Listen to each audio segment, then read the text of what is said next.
Nah, sekarang gini, apakah gaun atau hazmat itu perlu kita pakai untuk orang awam, misalnya kita belanja ke pasar, kita pakai hazmat, apa perlu? Kita harus tahu bahwa virus ini masuk melalui mata, hidung, dan mulut, bukan melalui kulit di tangan atau kulit di bagian tubuh lainnya.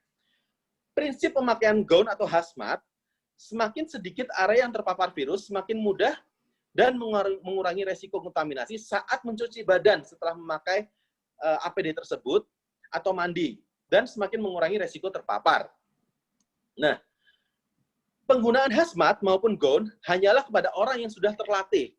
Awam dilarang menggunakan, karena bila tidak tahu cara pakai, maka akan berbahaya, karena rawan sekali kontaminasi di situ.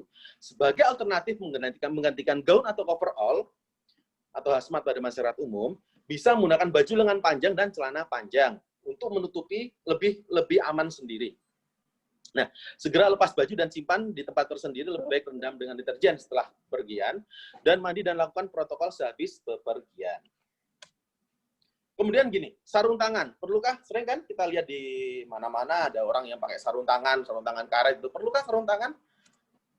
Nah, penularan COVID bukan melalui cairan tubuh yang bisa menular lewat luka yang tidak tampak pada kulit tangan.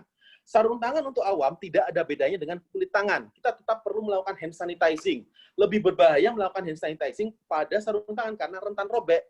Saat pakai sarung tangan malah menjadi tempat berkumpulnya virus dan kuman.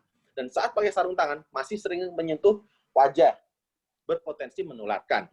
Kebanyakan juga tidak tahu cara melepas sarung tangan yang benar, berpotensi menularkan, dan menciptakan rasa aman yang semu. Jadi dari WHO, untuk awam tidak perlu menggunakan sarung tangan. Dia hanya dapat menggunakan pada kondisi tertentu.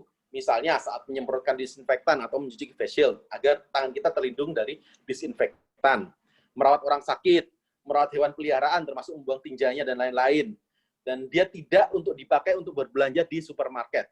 Jika harus menggunakan, pastikan jangan menyentuh wajah, jangan menyentuh barang-barang yang lainnya. Tetap melakukan physical distancing, batasi benda-benda, tetap pakai masker dan mencuci tangan sesering mungkin, dan ketahui cara melepas tangan dengan benar.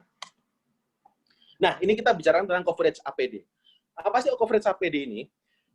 Yang ingin saya sampaikan di sini adalah bahayanya terkena COVID ini bukan hanya pada saat kita beraktivitas, tapi bahaya juga pada saat kita melepas APD tersebut. Bahaya juga pada saat kita masuk ke dalam rumah dan kita mandi, tapi kita nggak tahu mana dulu yang harus kita bersihkan.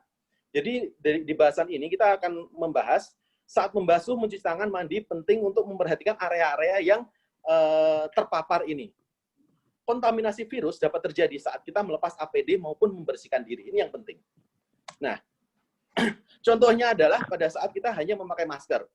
Pada saat kita hanya memakai masker, mana saja sih yang daerah muka kita yang rawan terpapar oleh virus? Nah, ini yang saya kasih tanda oranye.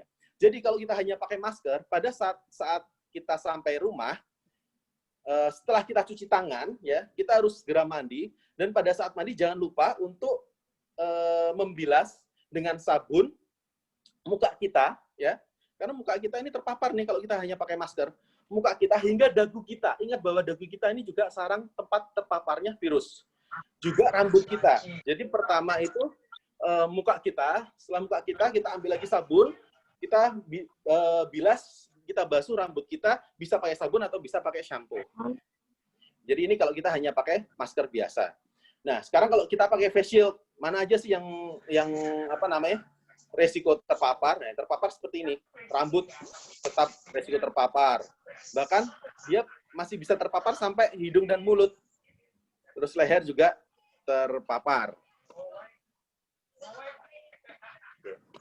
Kemudian kalau kita pakai masker dan face shield.